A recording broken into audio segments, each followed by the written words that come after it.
Penguin Random House Audio presents The Lives We Actually Have, 100 Blessings for Imperfect Days. Written and read by Kate Bowler and Jessica Richie. Mom, you taught me to bless the day.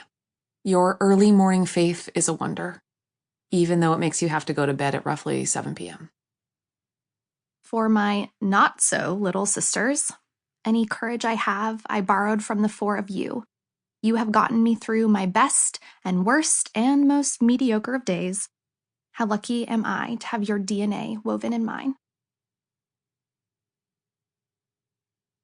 Introduction. Bless these days. If we are very lucky, we have days lit up with fireworks. We have powerful moments of connection to the world, to each other, and even to God that dazzle us.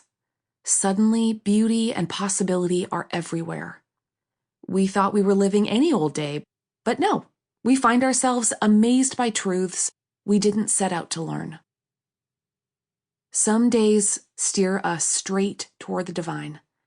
It is a March morning, and the dogwood tree outside my window has exploded into so many white blooms that it looks like it slipped into a wedding dress overnight.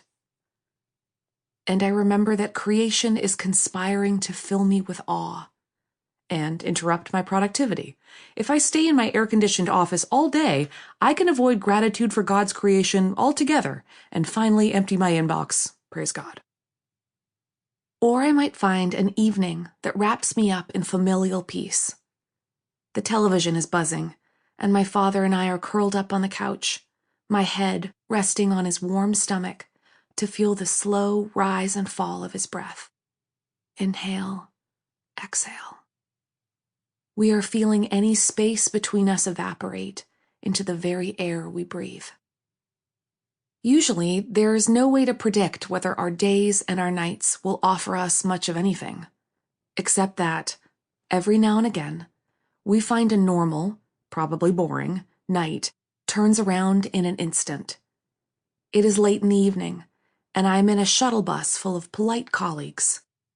There's not much chatter until someone hears the first notes of a familiar song played on the radio, and then there we are, yelling the chorus with unearned confidence.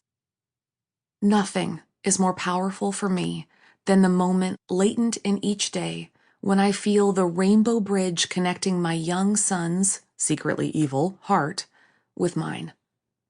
Yesterday, when I peeked into the bathroom, I expected to find him taking a bath, only to discover that he had found something better to do.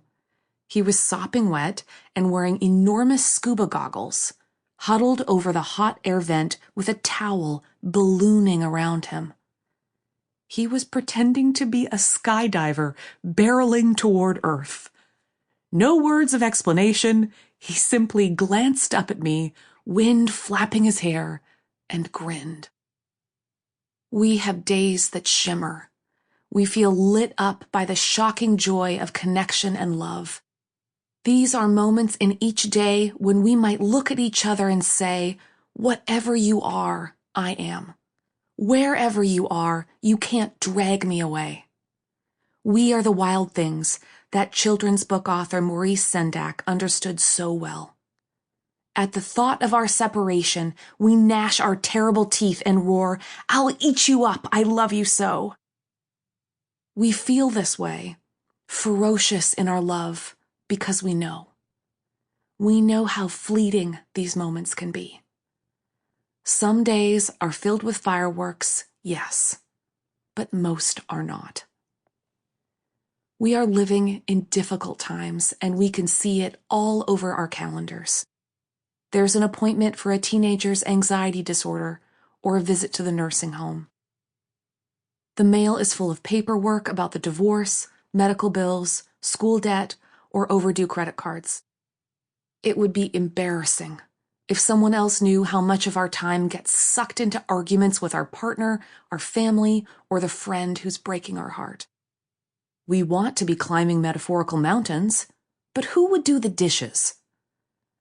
Our problems feel unsolvable as they continue to go on and on and on. Sometimes loneliness or depression or health complications make life so small for so long that making plans at all feels ridiculous. Maybe a choice about school or a relationship, retirement or family drama continues to keep our heads spinning.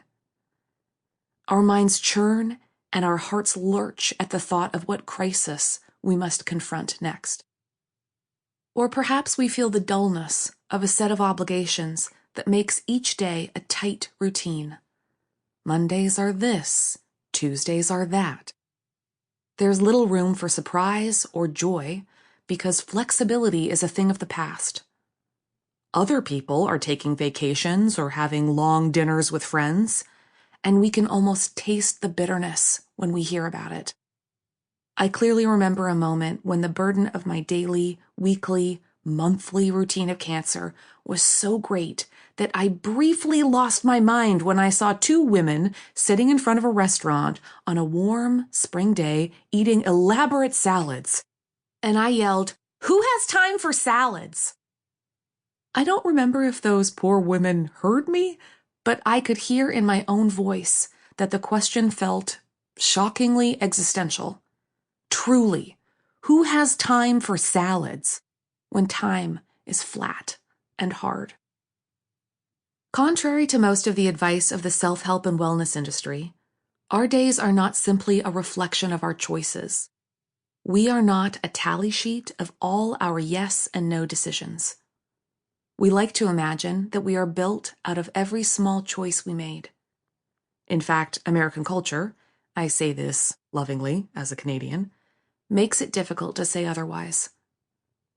This is a country that heartily celebrates stories of self-made people whose every act of determination seems to bring them closer to greatness.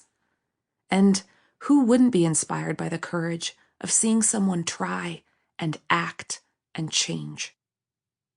But if we find ourselves caught up in a cultural framework that only prioritizes agency, our ability to act, this will make it hard to accept something that, deep down, we also know to be true. That most of what defines our lives happens to us. The most fundamental aspects of our lives might have been different. To imagine it, we might pause and think of the major turning points in our own biographies, the stability of families we were born into, the safety or danger of neighborhoods we grew up in, the health or disease of our bodies, and the opportunities that came our way or didn't, the partner who left or stayed or never arrived in the first place, the love or neglect of our parents and children, the communities and churches who formed or malformed us, the babies we had, the ones we wished for, and the ones gone too soon. Our lives are less like a solid building standing on a perfectly poured foundation, and more like a too-tall tower teetering like a game of Jenga. In which case, contrary to what the Jenga advertisement jingle tells you, do not take a block from the bottom and put it on top. It's terrible advice. It's structurally unsound. We need a language of acknowledgement for the lives we have, not simply the lives we wish for. We need a spiritual account of time that is rich enough to name the breadth of our experience: good, bad, difficult, sublime, mundane. I started turning to the language of blessing when I realized that I needed bigger categories to describe my own surreal experiences. When I was 35, I was diagnosed with stage 4 colon cancer. For the first few years, life was a crisis, a series of difficult, often life or death decisions that kept me and everyone who loved me in a state of perpetual fragility. As much as I am loath to say I learned lessons, I hate how suffering people are forced to say this, I did learn a great deal about my faith. I came to understand more about the beauty of a God who accompanies you to the very edge. My prayers changed from relatively elaborate confessions of faith. I am. Sample complete. Ready to continue?